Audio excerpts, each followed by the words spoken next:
Welcome to this deep analysis of one of the darkest and most disturbing stories in American history.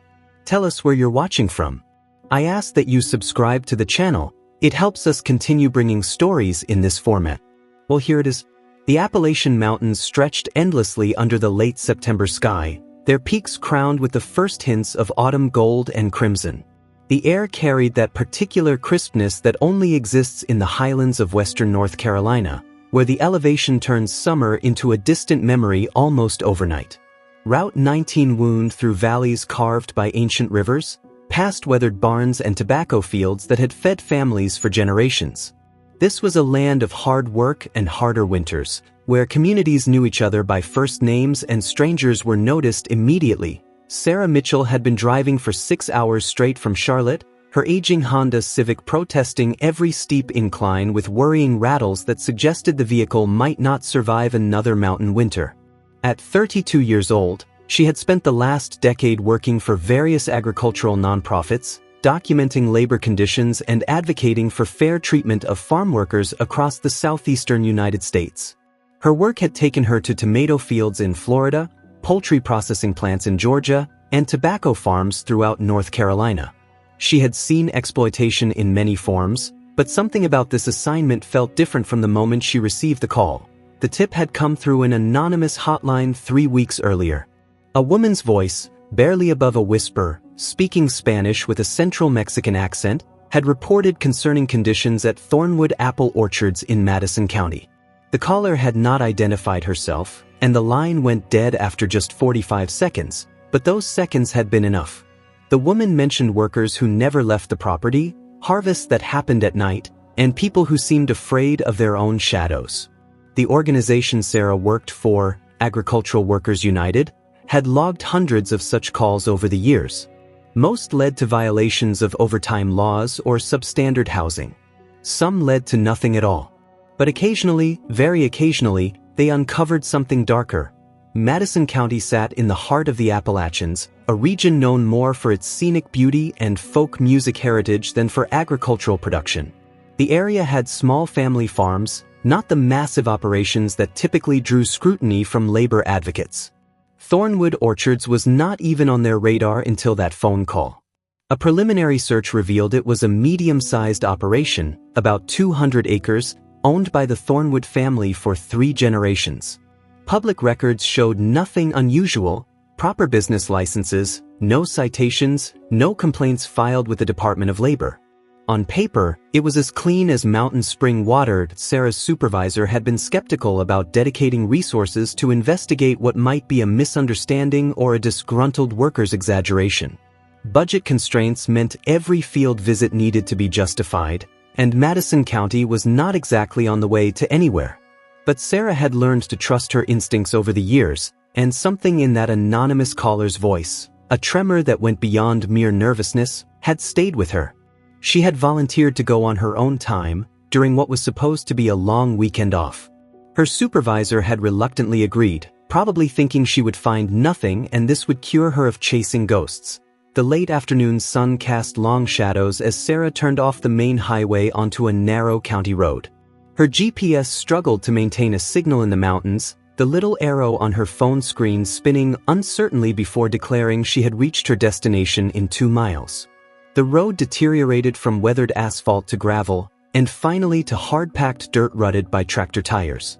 Dense forest pressed in from both sides, oak and hickory trees that had probably stood for centuries, their branches forming a canopy that turned the road into a tunnel of green and gold. She had called ahead, of course. Professional protocol demanded it. She had spoken with someone named Martin Thornwood, who identified himself as the farm manager and grandson of the original owner. His voice had been pleasant enough, with that particular Appalachian accent that softened consonants and stretched vowels into something almost melodic. He had seemed unsurprised by her request to visit, explaining that they occasionally had students and researchers interested in traditional mountain farming methods. He had invited her to come by any time, mentioning that they were in the middle of the apple harvest and she might find it interesting to see the operation in full swing. His openness had been almost disarming, not what she would expect if there was something to hide. the forest suddenly opened up, and thornwood orchards spread before her like something from a pastoral painting. The main house was a two-story structure built in the classic mountain style, with a wide front porch and a metal roof that gleamed in the afternoon light. Behind it, the land rose in gentle terraces, each level planted with neat rows of apple trees heavy with fruit. The varieties had been chosen carefully over generations. Early season yellow transparent for pies, mid-season Gala and Fuji for fresh eating, and late season Granny Smith and Arkansas Black for storage. The orchard represented not just agriculture but a living archive of pomological knowledge passed down through decades. Sarah parked in a gravel lot next to several other vehicles. A modern pickup truck, an older work truck with wooden side rails, and a white van with no windows in the back. A German shepherd emerged from beneath the porch, barking once before apparently deciding she was not a threat, and settling back into the shade. The door opened before she could knock, and a man in his mid-40s stepped out, wiping his hands on work jeans faded to a soft blue-gray. Martin Thornwood looked exactly like someone who had spent his entire life working land in the mountains. He was compact and muscular in the way that comes from actual labor rather than gymnasium exercise, his skin tanned and weathered, with lines around his eyes from squinting into sun and weather. His handshake was firm and calloused, and his smile seemed genuine as he welcomed her to Thornwood Orchards. He apologized for the dust on his clothes, explaining that he had been working in the packing barn all morning, and offered her something to drink after her long drive. The house interior was exactly what Sarah had expected, comfortable but not lavish, with furniture that was meant to be used rather than admired, and family photographs covering walls in the particular arrangement that suggested generations of accumulated memories rather than deliberate decoration. Martin brought her sweet tea in a mason jar beaded with condensation, and they sat on the porch while he explained the operation.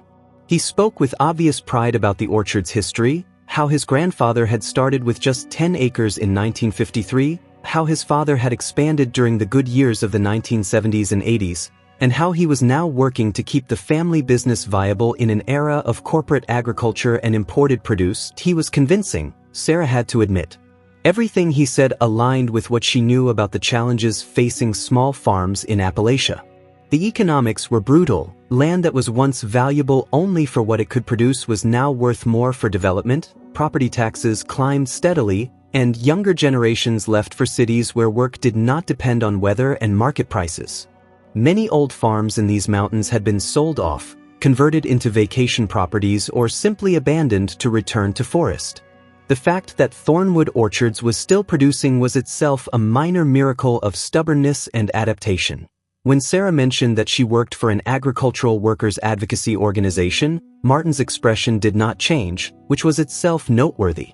Most farmers became defensive at the mere suggestion of outside scrutiny, even those with nothing to hide. Instead, Martin nodded thoughtfully and said he believed in treating workers fairly, that his grandfather had taught him you cannot build anything lasting on the backs of people you exploit.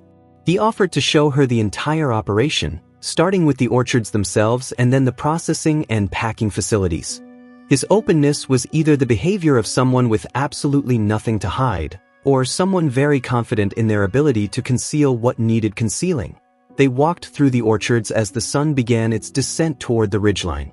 The harvest was indeed in full swing, and Sarah could see workers moving through the trees with practiced efficiency, filling canvas bags with apples and emptying them into large wooden bins. Martin explained the process. The apples were picked by hand to avoid bruising, sorted by quality, and then either packed for fresh sale or sent to a local cidery for processing. The work was hard but honest, he said, and he paid above minimum wage because good workers were hard to find and harder to keep. The workers themselves were a mix of ages and apparent backgrounds. Some looked local, with the distinctive features of Appalachian heritage, while others were clearly Latino, probably Mexican or Central American. They worked steadily but without apparent distress, and several nodded or waved to Martin as he passed. Sarah noted that none of them approached to speak with him, but that was not necessarily unusual in hierarchical farm environments. What she did notice, with the trained observation that came from years in this work, was that the Latino workers seemed to keep their eyes down, focusing intently on their task in a way that went beyond mere diligence. Martin introduced her to his crew supervisor, a weathered man in his 60s named Earl who had apparently worked at Thornwood since he was a teenager. Earl was friendly but taciturn, answering Sarah's questions about working conditions with monosyllables and shrugs. Yes, the workers had adequate water and breaks. Yes, they were provided housing if they needed it. Yes, there had never been any serious injuries, just the usual scrapes and strains that came with farm work. His answers were perfectly appropriate and entirely unhelpful. As they walked back toward the main buildings, Sarah noticed a cluster of small structures beyond the packing barn, partially obscured by a stand of pine trees. She asked about them, keeping her tone casual, merely curious. Martin explained those were the worker dormitories, simple but clean accommodations for the seasonal laborers who came for the harvest. He offered to show her, but mentioned they would need to be respectful of the workers' privacy, as some might be resting after the morning shift. The way he phrased it, so reasonable and considerate, made it difficult to press without seeming aggressive. The dormitories were indeed simple, for small buildings that looked like they might have once been tobacco barns, converted with insulation and basic amenities. Martin opened the door to one that was currently empty, showing her a space with 6 bunk beds, a small bathroom, and a kitchen area with a hot plate and refrigerator. It was Spartan but not inhumane, cleaner than many migrant housing facilities Sarah had documented. There were personal items on some of the bunks: work boots, extra clothes, a Spanish-language Bible, a photograph of children taped to the wall. Signs of human habitation, but nothing that screamed distress. What Sarah did not see during this tour was the woman who would change everything. That encounter would come later, under circumstances that Martin Thornwood had not anticipated and could not control. For now, as the September afternoon faded into evening and Sarah prepared to drive back to the small motel she had booked in the nearby town of Marshall, she had nothing concrete to report. The operation seemed legitimate, the workers appeared adequately cared for, and Martin Thornwood came across as a conscientious farmer trying to keep a family legacy alive in difficult times. If there was darkness here, it was well hidden beneath a veneer of mountain hospitality and agricultural tradition. Sarah thanked Martin for his time and accepted his invitation to return the next day to see the packing operation and perhaps speak with some of the workers directly if they were willing. He had readily agreed, even suggesting she come early to see the morning harvest when the apples were picked with dew still on them, the best time to ensure quality. His continued openness was either genuine or a very sophisticated form of misdirection. Sarah had encountered both in her career, and she had learned that the most effective concealment often looked exactly like transparency. As she drove back down the rutted road toward the highway, her headlights cutting through gathering darkness, Sarah ran through the visit in her mind. She had seen nothing obviously wrong, no overt signs of coercion or abuse. The workers had looked tired, but farm work was tiring. They had seemed reserved, but many migrant workers were cautious around strangers, especially those who might be immigration authorities in disguise. The housing was basic but adequate. The work conditions appeared reasonable. By any objective measure, Thornwood Orchards was running a clean operation, and yet the anonymous phone call nagged at her. That woman's voice, frightened and furtive, describing something that had compelled her to risk making contact. Workers who never left the property. Harvests at night. People afraid of their own shadows. None of that matched what Sarah had seen today, but she had only seen what Martin Thornwood had chosen to show her. The art of hiding exploitation was often simply a matter of keeping certain areas off the tour, certain workers away from visitors, certain hours of operation invisible to scrutiny.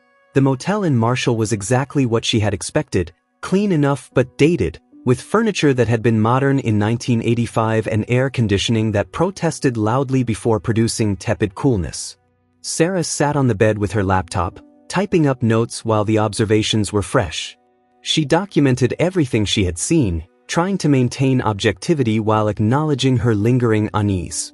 Facts were facts. The operation appeared compliant with labor laws, workers seemed adequately housed and fed, and the owner had been cooperative beyond what was required.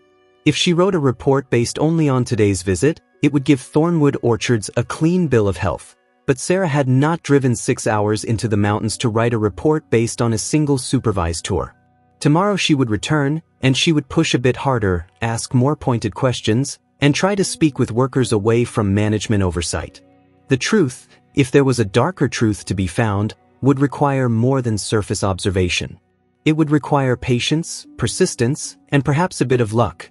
She did not know, as she fell asleep to the sound of trucks grinding up the mountain highway, that luck would indeed arrive, in the form of a chance encounter and a detail so small that anyone less observant might have missed it entirely. A detail in a woman's hands that would reveal a horror hiding in plain sight among the apple trees and mountain mist. Sarah woke before dawn to the sound of rain drumming on the motel's metal roof, a sound that probably would have been soothing under different circumstances but now felt ominous. Mountain weather was notoriously unpredictable in September, capable of shifting from brilliant sunshine to downpour within minutes.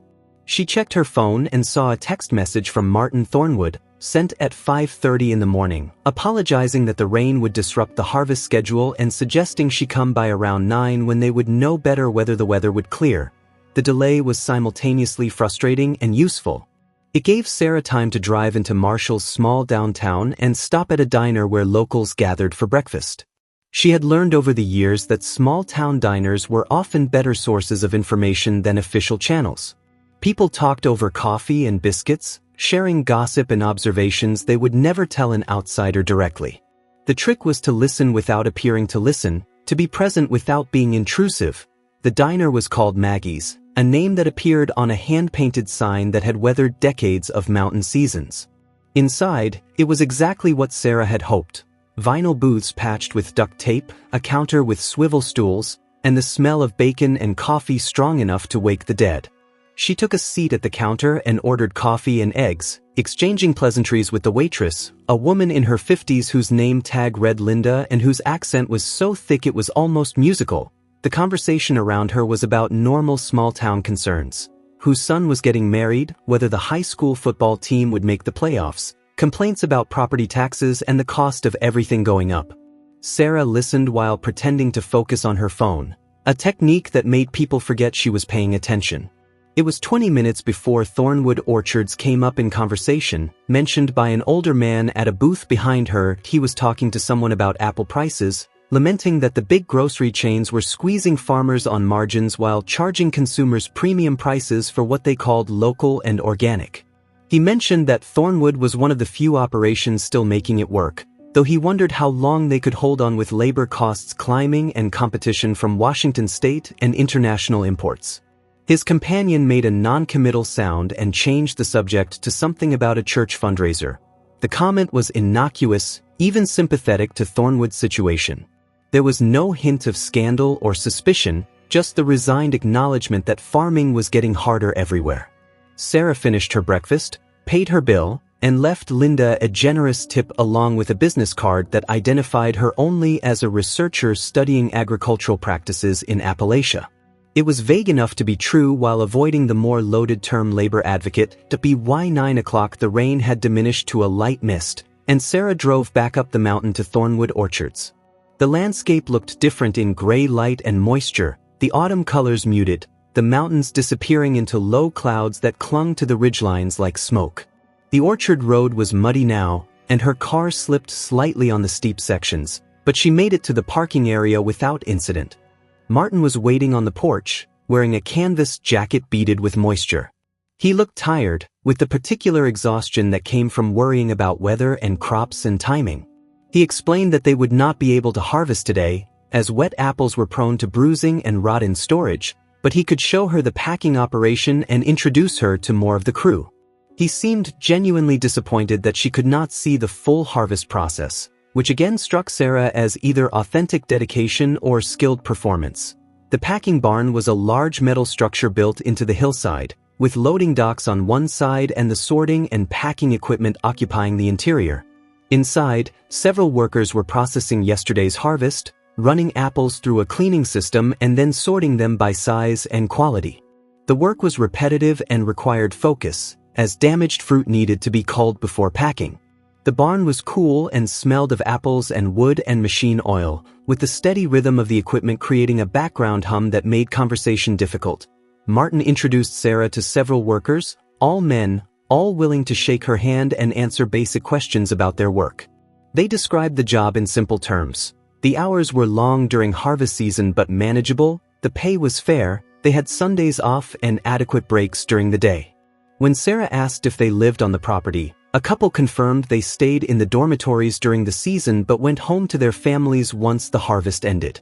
None of them seemed distressed or coerced, and none of them looked at Martin with fear or resentment. It was frustrating because it was exactly what Sarah had seen the day before. A clean operation, reasonable conditions, workers who seemed adequately treated. She was beginning to think the anonymous call had been a mistake or a deliberate attempt to cause trouble for a competitor. Such things happened in agriculture as in any business, and anonymous tips were sometimes nothing more than malicious mischief. Then she saw the woman that it happened almost by accident, during a moment when Martin was distracted by a question from the packing line supervisor about equipment maintenance. Sarah had wandered to the far end of the barn, where empty crates were stacked awaiting the next day's harvest. A door she had not noticed before was slightly ajar, leading to what appeared to be a storage area or perhaps a break room. Through the gap, she caught a glimpse of movement, someone inside the darkened space. Curiosity more than suspicion drew her toward the door. She pushed it open and found herself in a small room lined with shelves holding supplies, spare parts for equipment, cleaning materials, stacks of empty apple boxes. In the back corner, sitting on an overturned crate, was a woman who looked up with startlement and fear when the door opened. She was young, probably not yet 30, with dark hair pulled into a messy ponytail and clothing that was clean but worn.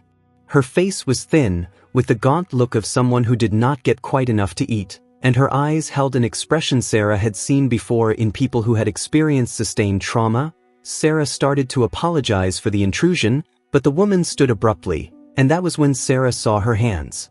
The woman's hands were covered in scars. Not the random scars of agricultural accidents or the calluses of hard work, but systematic marks that told a story of prolonged abuse.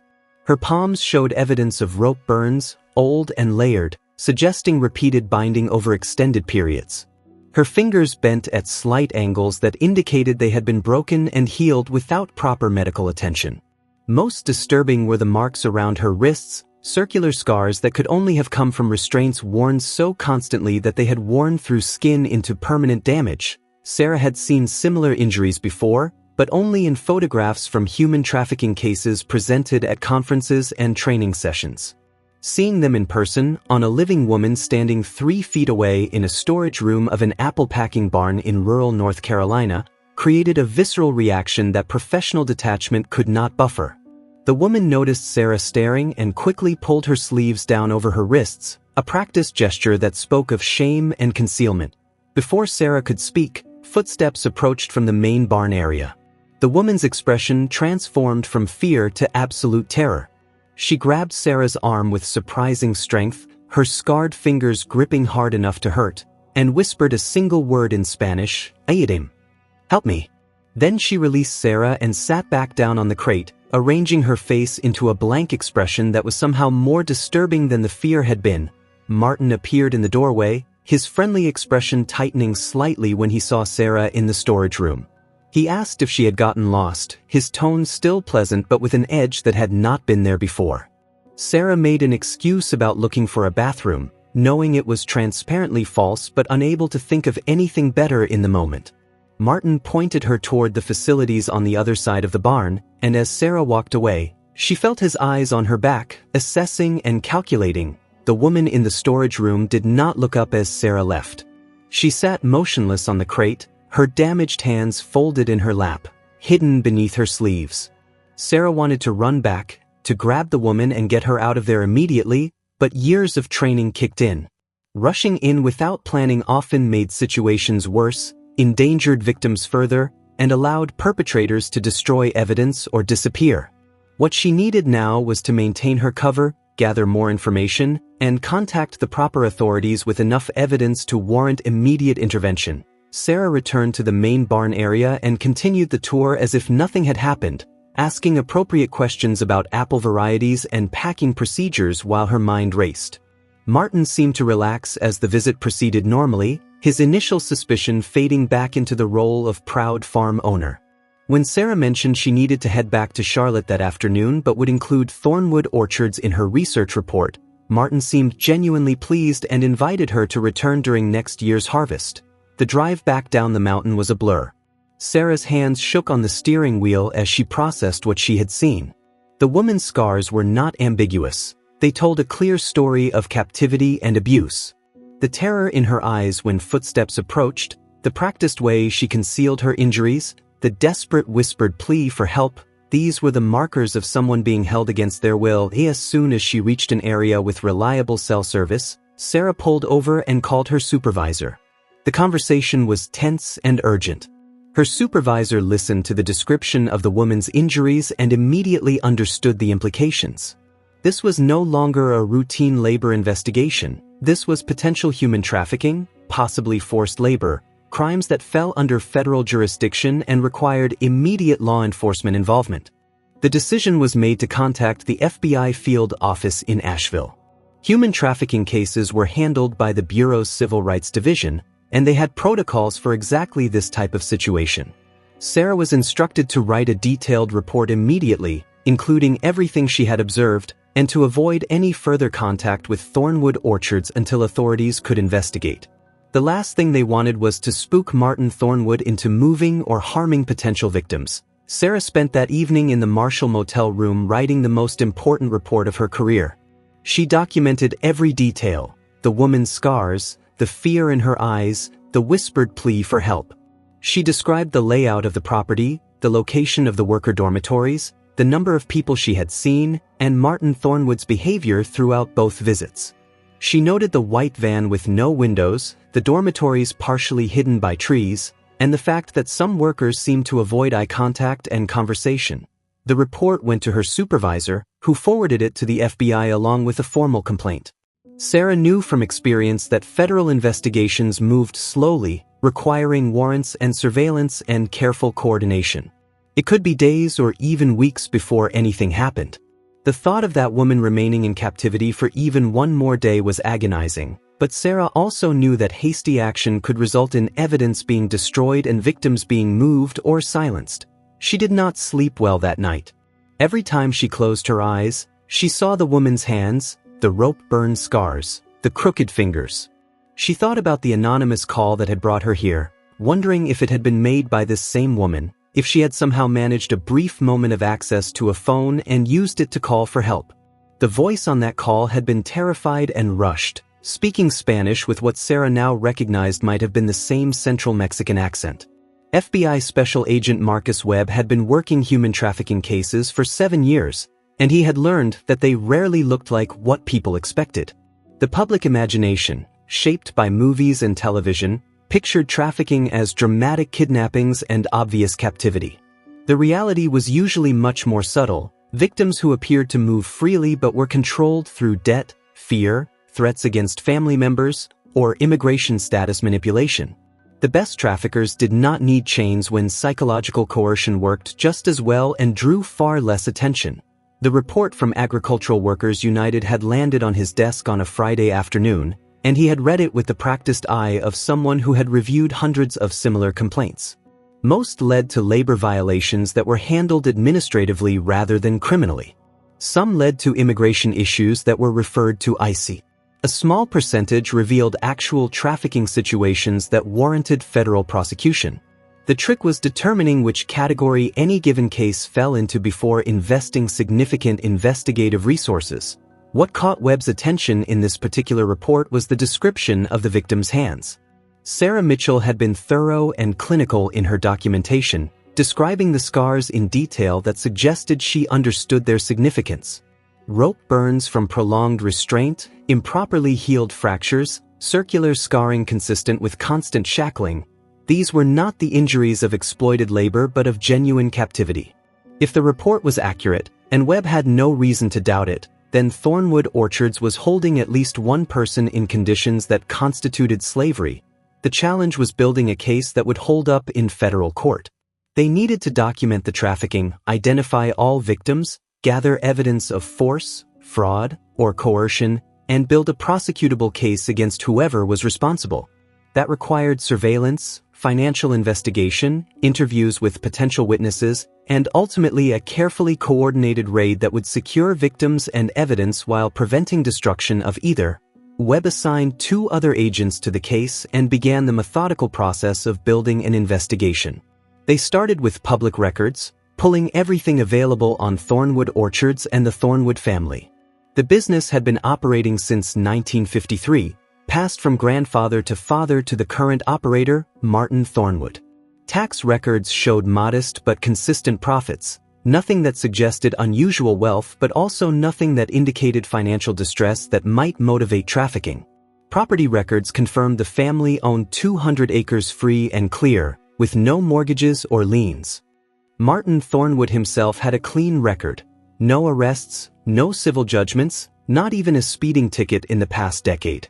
He had graduated from Appalachians State University with a degree in agricultural science, served briefly in the Army National Guard, and returned to run the family farm when his father's health declined. On paper, he was a model citizen and responsible businessman. Of course, many traffickers were, right up until the moment they were arrested. The financial investigation revealed something more interesting. Thornwood Orchards operated with remarkably low labor costs for the volume of production their tax returns indicated. Either Martin Thornwood was an extraordinarily efficient manager, or he was not reporting all his workers. Cross-referencing with Social Security Administration records showed that only 5 employees had W-2 forms filed in their names for the previous year. Yet Sarah Mitchell's report described seeing at least 15 workers during her visit, possibly more in the dormitories she had not fully accessed. This discrepancy was significant. Unreported workers meant either undocumented immigrants being paid under the table, which was a civil violation, or forced labor where workers received no compensation at all, which was a federal crime. The distinction mattered enormously for prosecution, but it also created complications for the investigation. If the workers were undocumented, they would be terrified of law enforcement and might refuse to cooperate even if they were being victimized. Webb requested surveillance authorization from the U.S. Attorney's Office, presenting the report and preliminary findings as probable cause. The request was granted, and within 48 hours, a surveillance team was established on the roads leading to Thornwood Orchards. They could not get close enough for visual surveillance without being obvious in the sparse mountain terrain, but they could track vehicles coming and going, establish patterns of movement, and watch for anything unusual. The surveillance proved immediately valuable. Over 5 days of observation, only 3 vehicles regularly left the property: Martin Thornwood's pickup truck, which made daily trips to town for supplies and business, the older work truck driven by Earl the supervisor, and occasionally the white windowless van. The van's movements were particularly interesting because they occurred exclusively at night, leaving between 10 p.m. and midnight and returning between 3 and 5 in the morning. That nighttime movements of windowless vans from a property suspected of harboring trafficking victims was exactly the kind of pattern that turned suspicion into probable cause. Webb requested authorization for a tracking device to be placed on the van during one of its trips to town. The technology would allow them to see exactly where it went without the risk of losing it during surveillance or alerting the occupants to being followed on dark mountain roads. The tracker was placed during a rare daytime trip the van made to a feed supply store in Marshall. Once activated, it revealed a disturbing pattern. The van made regular runs to 3 locations: a warehouse district in Asheville, a rural property in an adjacent county, and twice to a truck stop on Interstate 40. Each trip followed the same route, suggesting established routine rather than random travel. Webb suspected they were looking at a network rather than an isolated operation. While the surveillance continued, Webb focused on identifying the victim Sarah Mitchell had encountered. Without a name or photograph, this was challenging, but there were ways to narrow the search. He contacted the National Human Trafficking Hotline and requested records of any calls originating from Madison County in the past 6 months. There had been only one: the anonymous call that had prompted Sarah Mitchell's investigation. The hotline staff played the recording, and Webb listened to 45 seconds of a terrified woman speaking Spanish, describing conditions that matched what was suspected at Thornwood Orchards. Voice analysis suggested the caller was female, probably between 25 and 35 years old, speaking Spanish with regional characteristics consistent with central Mexico, possibly Michoacan or Guanajuato. This narrowed the search parameters slightly. Webb contacted Mexican authorities through official channels, requesting information on missing persons matching this profile who might have been trafficked to the United States. The response would take time, as Mexican databases were not always complete or accessible, but it was another piece of the puzzle. The break in the case came from an unexpected source. One of the surveillance agents noticed that the work truck driven by Earl made a weekly stop at a medical clinic in Marshall. This was unusual because Earl himself appeared healthy and vital, so repeated medical visits suggested he was accompanying someone else. Webb obtained the clinic's patient records through a subpoena, careful to limit the request to avoid violating privacy laws unnecessarily. The records revealed that Earl had brought in a female patient for treatment 3 times in the past 2 months. The patient had no name in the file, listed only as Jane Doe, and paid cash for each visit. The treating physician had noted in his records that the patient appeared malnourished and showed signs of old injuries, including improperly healed bone fractures in both hands. He had asked about the circumstances of the injuries, and the patient had claimed they were from a farming accident years earlier. The doctor had been suspicious enough to note his concerns in the file but not suspicious enough to report to authorities. Webb interviewed the doctor, a man in his 60s who had been practicing in Madison County for 3 decades. The doctor remembered the patient clearly, describing a young woman who spoke no English and seemed terrified throughout the examination. Earl had acted as translator, explaining that she was a cousin visiting from Mexico who had limited access to healthcare and needed treatment for chronic pain. The doctor had prescribed basic pain medication and suggested the patient might need surgery to properly repair the hand injuries, but she never returned for follow-up. The doctor's description matched Sarah Mitchell's account almost exactly. Webb now had medical documentation of a female victim with hand injuries consistent with restraint and torture, brought to treatment by an employee of Thornwood Orchards, and paying cash to avoid creating records. Combined with the surveillance showing unusual nighttime vehicle movements and the financial evidence of unreported workers, they had enough for a warrant. Webb prepared the warrant application with meticulous care. Human trafficking cases were complex prosecutions that required overwhelming evidence to secure convictions. Defense attorneys would argue that workers were there voluntarily, that any injuries were from accidents or personal choices, that financial irregularities were bookkeeping errors rather than evidence of exploitation. The warrant needed to be specific enough to allow thorough search and seizure while being defensible in court if challenged. The application requested authorization to search all structures on the Thornwood Orchards property, seize financial records and computers, interview all persons present, and provide medical evaluation to any potential victims. It was approved by a federal magistrate judge on a Tuesday afternoon, with execution authorized for the following morning. Webb assembled a team that included FBI agents, local sheriff's deputies who knew the terrain, medical personnel to evaluate potential victims, and translators who spoke Spanish and could communicate with workers who might not speak English. The raid was planned for dawn, the time when people were most disoriented and least able to mount resistance or destroy evidence. Webb had participated in dozens of such operations, and he knew they were always chaotic despite careful planning. The key was controlling the scene quickly, separating potential victims from traffickers, and securing evidence before anyone could react. The team assembled at a staging area 5 miles from Thornwood Orchards at 5 in the morning. The weather was cool and misty, typical for October in the mountains.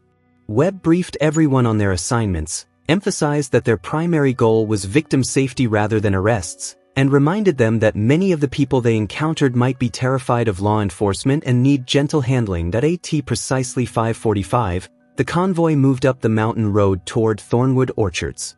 There were 6 vehicles, 3 FBI SUVs, 2 sheriff's department trucks, and an ambulance in case medical intervention was needed. They drove without sirens or lights until they were at the property entrance, then turned everything on simultaneously, the sudden noise and flashing designed to shock and overwhelm anyone who might think about resisting. The raid went according to plan, which meant it was controlled chaos. Agents secured the main house first, finding Martin Thornwood in the kitchen making coffee, his expression shifting from confusion to understanding to calculation in the space of seconds. He did not resist, did not even speak, just set down his coffee cup and put his hands on the counter where they could be seen. His calm reaction suggested he had been prepared for this possibility, had perhaps rehearsed in his mind what he would do when law enforcement arrived. Other agents moved to the dormitories, waking workers and bringing them out into the dawn light. The workers were terrified, many crying or pleading in Spanish, clearly expecting deportation or worse. The translators worked to calm them, explaining they were not in trouble, that agents were there to help, that they needed to answer questions about their working conditions. It took nearly an hour to establish enough trust that the workers would speak at all. Earl, the supervisor, was found in one of the barns, sitting on a hay bale and smoking a cigarette as if he had been waiting. His expression was resigned, and when agents approached, he simply nodded and stood up with his hands away from his body. He made no attempt to flee or fight, asking only if he could finish his cigarette first. An agent allowed it, recognizing that cooperation at this stage was more valuable than asserting authority. The search of the main house revealed financial records that confirmed what the investigation had suggested. Ledgers showed payments to only 5 workers, all local men who filed taxes and received legitimate wages. But a second set of books, hidden in a false bottom drawer of an antique desk, detailed a completely different operation. These records listed 15 additional workers, all identified only by first names or numbers, with notations about their labor hours and production quotas but no indication of wages paid. More disturbing were the expense records. Entries showed regular purchases of restraints, including chains and padlocks, listed innocuously as livestock equipment. Medical supplies including antibiotics and painkillers, purchased in quantities far exceeding what would be needed for routine first aid. And most damning, payments to someone identified only as GM for acquisition services, amounts ranging from $5,000 to $8,000 per transaction, occurring 3 or 4 times per year. In the barn area, agents discovered what could only be described as prison cells. A section of an old storage building had been modified with heavy locks on the outside of doors, windows covered with metal grating and minimal furnishings that consisted of thin mattresses on concrete floors. The space smelled of human occupancy and despair. Evidence markers were placed throughout, photographs taken from every angle, and forensic teams began collecting samples that might provide DNA evidence or other proof of who had been held here. The woman Sarah Mitchell had seen was found in one of the dormitories, sitting on a bunk and rocking slowly back and forth. When a female agent approached with a translator, the woman initially refused to speak, simply shaking her head and pulling her sleeves down over her scarred hands. It took patient coaxing, repeated assurances that she was safe now, and the presence of medical personnel who could treat her obvious pain before she would even make eye contact. Her name was Rosa Mendez. She was 27 years old and from a small village in Michoacán, Mexico. She had been brought to the United States 3 years earlier with the promise of legitimate restaurant work in North Carolina, only to be sold to Martin Thornwood upon arrival. Since then, she had been held at the orchard, forced to work without pay, beaten when she resisted, and locked in the modified barn cells at night to prevent escape. The scars on her hands were from punishment when she had tried to run away during her first months of captivity. Rosa's testimony began breaking the case wide open. She identified other workers who were being held under similar circumstances, though most had been moved to other locations in recent weeks. She did not know why the movements had happened, but investigators suspected Martin had grown nervous after Sarah Mitchell's visit and was dispersing his operation to minimize risk. Rosa had been kept because she was too recognizable from her injuries to be moved without attracting attention. The interrogation of Martin Thornwood lasted 14 hours, spread over 3 days. He had immediately requested an attorney, which was his right, but his lawyer quickly recognized the overwhelming evidence and began negotiating a plea agreement in exchange for information about the broader trafficking network. What emerged was a story of systematic exploitation that had been operating in plain sight for nearly a decade. Martin Thornwood had taken over the farm from his father 8 years earlier, at a time when the operation was struggling financially. Imports and corporate agriculture had driven down prices while operating costs continued to rise. The math simply did not work for small family orchards to compete and survive. Martin had faced a choice: sell the land his grandfather had worked for decades, or find a way to dramatically cut costs. He had chosen the latter, and his solution had been forced labor. The system worked through a broker, the GM, referenced in the hidden ledgers. Gerald Morrison was a labor contractor who operated throughout the Southeast, ostensibly providing documented farm workers to agricultural operations. But Morrison had a second, hidden business, acquiring undocumented immigrants through various means, including debt bondage, false promises of legitimate work, and outright purchase from other traffickers, and then selling them to employers who wanted cheap labor without the complications of legal workers who had rights and protections. Martin's arrangement with Morrison was straightforward. Morrison would provide workers, usually in groups of 3 to 5, for a one-time payment of $6,000 to $8,000 per person. These workers would then belong to Martin, in every practical sense of that terrible word. They worked without wages, lived in conditions Martin controlled, and were prevented from leaving through a combination of physical restraint, threats against their families in Mexico, and the isolation of the mountain location where escape was nearly impossible. The economics were brutally simple. A trafficked worker cost perhaps $7,000 as a one-time expense. That worker would then provide free labor for years, producing value far exceeding the initial investment. Martin could undercut competitors on price because his labor costs were effectively zero. The apples picked by enslaved hands were sold to wholesalers and grocery stores who never knew or cared about the suffering embedded in every bushel. Rosa's story was tragically typical of the victims the investigation eventually identified. She had been working in a factory in Morelia, Mexico, earning barely enough to support her young daughter who lived with Rosa's mother. When a recruiter offered her work in the United States earning 3 times her current salary at a restaurant in North Carolina, she had jumped at the chance. She borrowed money to pay the transportation fee, planning to send money home within months to repay the loan and begin building a better life. The reality had been horror from the moment she crossed the border.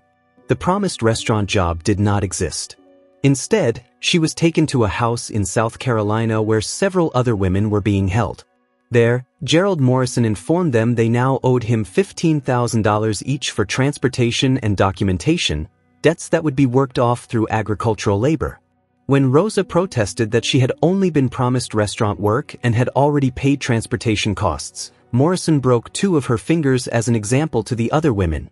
From South Carolina, Rosa had been transported to Thornwood Orchards along with 3 other women. Martin had paid Morrison $28,000 for all 4, documented in the hidden ledgers. The women were put to work immediately, starting before dawn and continuing until dark, 7 days a week during harvest season. They received minimal food, no medical care unless injuries prevented them from working, and were locked in the converted barn cells at night. The first time Rosa tried to escape, running into the forest during a rare unsupervised moment, she was caught within hours. Earl and Martin had beaten her severely and kept her chained by the ankle to a post in the barn for 2 weeks as punishment. The physical abuse was terrible, but the psychological torture was perhaps worse. Martin had obtained Rosa's family information from Morrison and regularly threatened that if she caused problems or tried to escape again, people in Mexico would visit her mother and daughter. He showed her photographs of her mother's house, taken by someone in Mexico at Morrison's direction, to prove the threats were not empty. Rosa believed completely that resistance would result in harm to her child, and that belief had kept her compliant even when opportunities for escape might have existed. The other women who had arrived with Rosa had been moved to different locations over the years. One had been sold to a different farm when Martin needed cash. Another had become pregnant and was sent to a brothel in Atlanta where Morrison had connections. The third had died from an infection after a work injury, and Martin had buried her body somewhere on the property, location unknown. The casual way Martin related this information during interrogation, as if discussing the disposal of broken equipment, revealed the depth of his dehumanization of the people he had enslaved. The FBI investigation expanded to include Morrison and his network. Surveillance and financial analysis revealed connections to similar operations across North Carolina, South Carolina, Georgia, and Tennessee. At least 60 farms and businesses were receiving trafficked workers through Morrison's organization. Some operators, like Martin, were fully aware they were purchasing enslaved people. Others maintained plausible deniability, accepting workers without asking too many questions about their immigration status or why the labor costs were suspiciously low. Morrison himself was arrested at his home in Columbia, South Carolina, in a coordinated raid that occurred simultaneously with the Thornwood Orchards operation. His records, far more extensive than Martin's, documented transactions going back 12 years and involving hundreds of victims. Many of those victims had long since disappeared into the vast underground network of trafficked labor that existed throughout the United States. Finding them all would take years of investigation, if it was possible at all. The prosecution of Martin Thornwood and Gerald Morrison was assigned to Assistant United States Attorney Jennifer Chin, a specialist in human trafficking cases who had successfully convicted multiple traffickers over her career. Chen had learned that these cases required not just proving criminal acts but making juries understand the nature of modern slavery. Many people believed slavery had ended in America in 1865 and could not conceptualize that it still existed in forms that were sometimes even more brutal than historical slavery because modern traffickers had no financial incentive to keep their victims healthy enough to be worked for decades. The evidence against Martin was overwhelming. Financial records documented the purchase of human beings. Rosa and 3 other victims who had since been located provided testimony about their captivity and forced labor. Physical evidence from the property, including the modified barn cells, restraints, and the location of a grave site where ground-penetrating radar had identified human remains, all supported the charges. Martin's own statements to investigators, made before his attorney could stop him from talking, included admissions that were devastating to any defense. Martin's attorney attempted to negotiate a plea agreement that would cap his sentence at 15 years, arguing that his client had cooperated with the investigation into Morrison's broader network. Chen rejected the offer. The charges included forced labor, slavery, human trafficking, kidnapping, assault, and murder. Federal sentencing guidelines called for life imprisonment, and Chen intended to seek that maximum sentence. Martin Thornwood had bought and sold human beings, worked them under conditions that could only be called slavery, and murdered at least one person. There would be no bargain that allowed him to see freedom again. The trial lasted 3 weeks. Rosa testified for an entire day, describing her capture, transportation, enslavement, and the years of abuse she endured at Thornwood Orchards. Her testimony was delivered through a translator, her voice barely above a whisper much of the time, but its impact on the jury was visceral. Several jurors were visibly crying by the time she finished describing how Martin had broken her fingers and threatened her daughter. Other victims testified as well, each adding details that built a comprehensive picture of Martin's operation. A man who had been held at the orchard for 18 months described the work conditions, starting at 4 in the morning and continuing until 9 or 10 at night during harvest season, with only minimal breaks for food and water. A woman who had been pregnant when she arrived described how Martin had sold her to Morrison's brothel network when her pregnancy began to show, ending any possibility she could work in the orchards. The defense attempted to argue that the workers had come voluntarily, that they had been free to leave at any time, and that any restraints or discipline were necessary for managing workers who had illegal immigration status and might flee. The argument was transparently desperate and contradicted by the physical evidence of locked cells, chains, and the graves. The jury deliberated for less than 4 hours before returning guilty verdicts on all counts. Sentencing occurred 2 months later. Chen presented victim impact statements from Rosa and 6 other survivors who had been located through the investigation. She presented evidence about the woman whose remains had been found buried on the property, identified through DNA analysis as Carmen Ruiz, a 23-year-old from Oaxaca who had been reported missing by her family 3 years earlier. She presented financial analysis showing that Martin had generated over $2 million in profit from enslaved labor over 8 years of operation. Martin was given the opportunity to speak before sentencing. He stood silently for a long moment, then offered a statement that was clinical and entirely devoid of genuine remorse. He said he understood he had broken laws, that he had made choices that hurt people, and that he would accept whatever punishment the court determined. But even this carefully worded pseudo-apology rang hollow because it avoided acknowledging the fundamental horror of what he had done, treated human beings as property, stolen years of their lives, and destroyed their bodies and spirits for profit.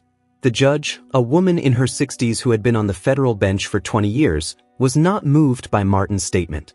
In her sentencing remarks, she noted that slavery was not a historical artifact but a current reality, that it existed in communities across America hidden behind closed doors and normal-seeming businesses. She said that Martin Thornwood had perpetuated one of humanity's greatest evils not out of desperation or ignorance but through calculated choice motivated by greed. She sentenced him to life in federal prison without possibility of parole, plus additional consecutive sentences for each victim, ensuring he would never be released under any circumstances. Gerald Morrison's trial followed several months later, and he received a similar sentence.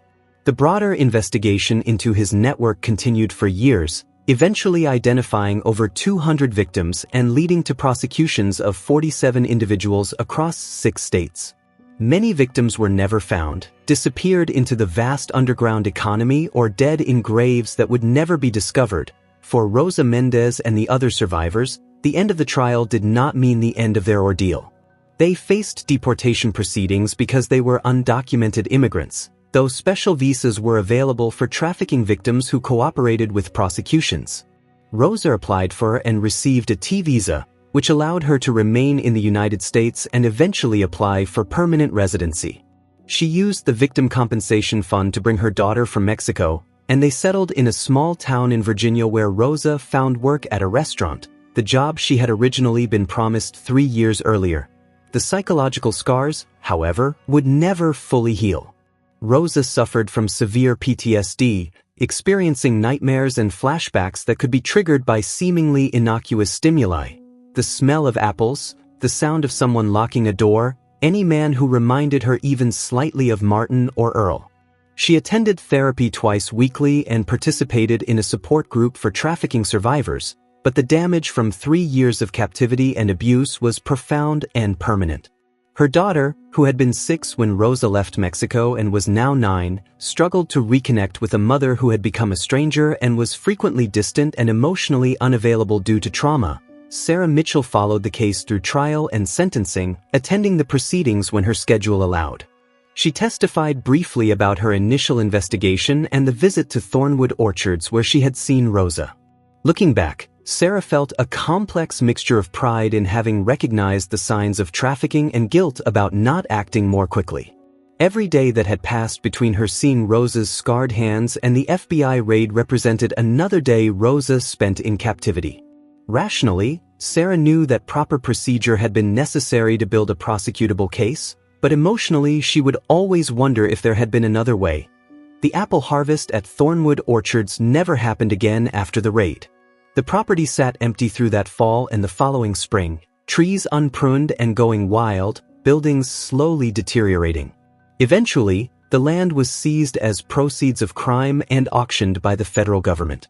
A conservation organization purchased it and converted the entire property into a nature preserve, ensuring the orchards would never again be worked by enslaved hands.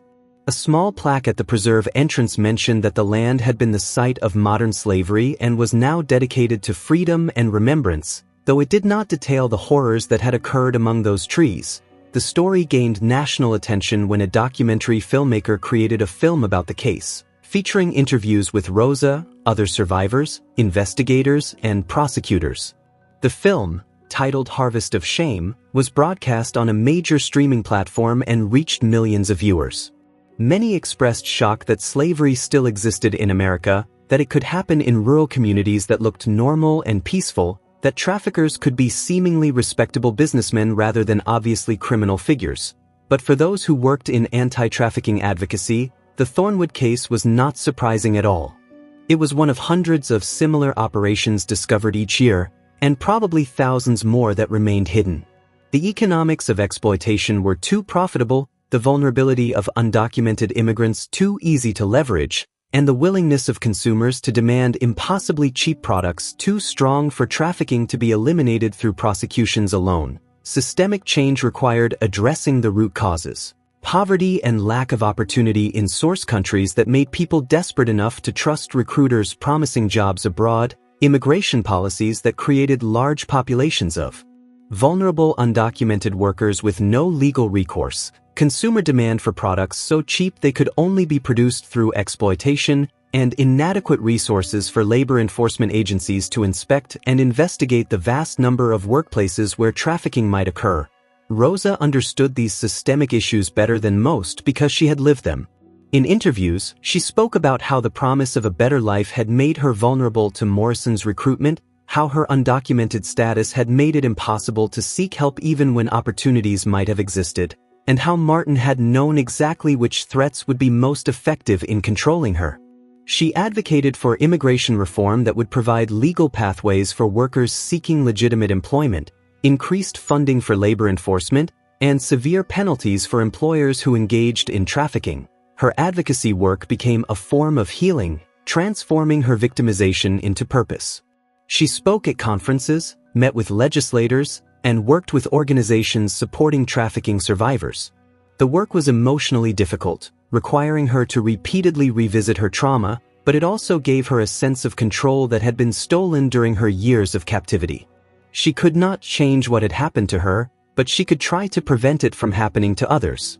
Years later, when asked about the detail that had first revealed her situation to Sarah Mitchell, Rosa would look at her scarred hands and say they told the story she had been unable to speak. The rope burns from being restrained, the broken bones from punishment, the circular scars from ankle shackles worn during weeks of confinement after her escape attempt, all were written on her skin like a testimony in a language beyond words. Those scars had made her visible when she was supposed to remain hidden, had broken through the normalcy Martin Thornwood tried to project, and had ultimately led to her freedom and his imprisonment.